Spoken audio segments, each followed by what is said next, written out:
Ashley the Constant Wanderer, and welcome back to my channel and the Thailand series. Today I want to talk to you guys about flying long haul with BA and check out some of the positives and negatives of family flying with British Airways. Today is a new day.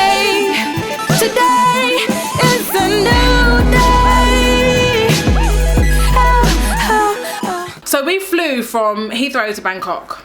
And London Heathrow Terminal 5 is BA's terminal, and it's actually pretty sick in terms of catering for families. The guys just sent us off to Zone A, which is like the family check-in area, which makes me feel really happy because there's nothing worse than being the only family in like a non-family queue. I don't know if I've been from Terminal 5 before, but this is looking pretty seamless right now. Feeling it. Bangkok, here we come! They have a family dedicated check-in desk, which is fantastic when you have shitloads of bags and the kitchen sink and a baby and a buggy and all of the things. There's sort of like wide lanes, like nice open desks for families to come to and not feel rushed or not feel like they're getting in the way. The baggage allowance with BA is really generous, and I'm so happy for that because one thing I'm really bad at is packing light. I'm not one of those family travel vloggers who are like, yeah, I've got everything in my little plastic bag. Like, it doesn't work like that for me. I like a suitcase, I like it big, I like a cram full of everything that I possibly need, and 23 kilograms is actually really generous. They also make allowances and take into consideration that when you're traveling as a family, you need a buggy and possibly a car seat or a car. We ended up bringing our McLaren travel buggy and Pepe's carrier as our extra items. And don't forget to use your hand luggage. We had 23 kilograms of hand luggage allowance each, plus the extra bag for laptop, drone, and a food bag in our case. Do double check before you fly that you are completely covered with your ticket and your tariff, because you'd hate to be surprised. Once you're through security, which is a bit of a ball ache because unlike Gatwick, they do not have a family security gate.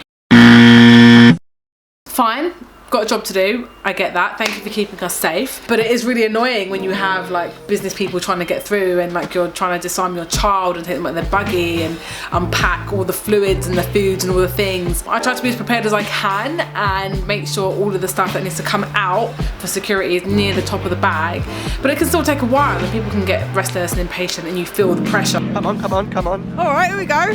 Once you're through security and into the terminal, they've got a sneaky surprise for you.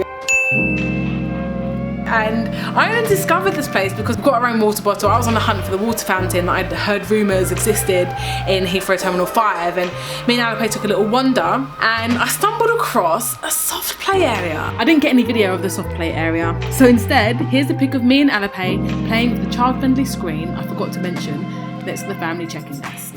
I did not know that Heathrow Terminal 5 had a soft play area, and it's free to get in. It was perfect for Alipe. Like, we went in there, I let her run around. I got carried away and I lost track of time going down that really wicked slide in there. It was a bit silly, but I nearly missed our flight, but we didn't, so it's all good. The dad will never let me forget that moment. Thanks, hubby. Once you're on the flight, BA have wonderful infant aisle seats.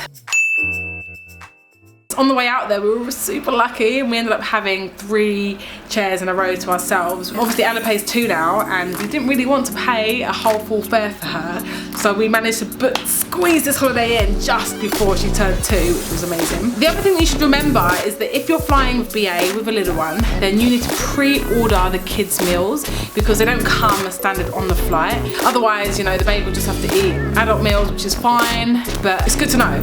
On the downside, BA, something that you guys really need to sort the fuck out is the infant cots. This time round, they've got these other seats that go up to 2 years, and Alipe wasn't even 2 yet. Again, she's always been on the small side, wearing like 9 to 12 month clothes, you know what I mean?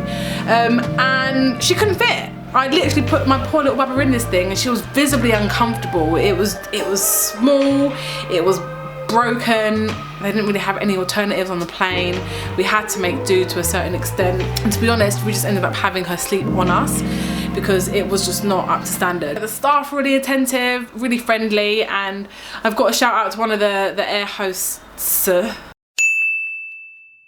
Alipay was on the verge, on the brink of a tantrum, and he pulled out this like kids activity bag with loads of random things in it, crayons and colouring pens, bearing in mind that I had all of those things for her already that were her own, but she wasn't interested in those. She was interested in this new sparkly bag, which was not sparkly. And I'll talk to you guys more about like my tips on managing toddlers on long haul flights in another video, but just want to say shout out to BA, because your man them are wicked.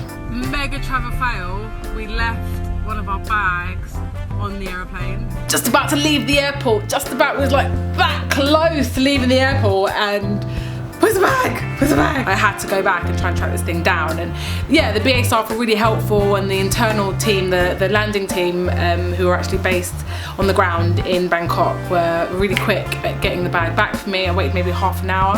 So overall, yes, BA, I'm a fan, as you probably know. I'm looking forward to sharing with you guys some more tips about traveling long haul with a baby. Check out the videos in the Thailand series, and also about BA loyalty cards and how they might get you really cheap flights. So yeah, subscribe below, and don't forget to follow us on Instagram for up to the minute info on the Dashley Massive. Have a wonderful day.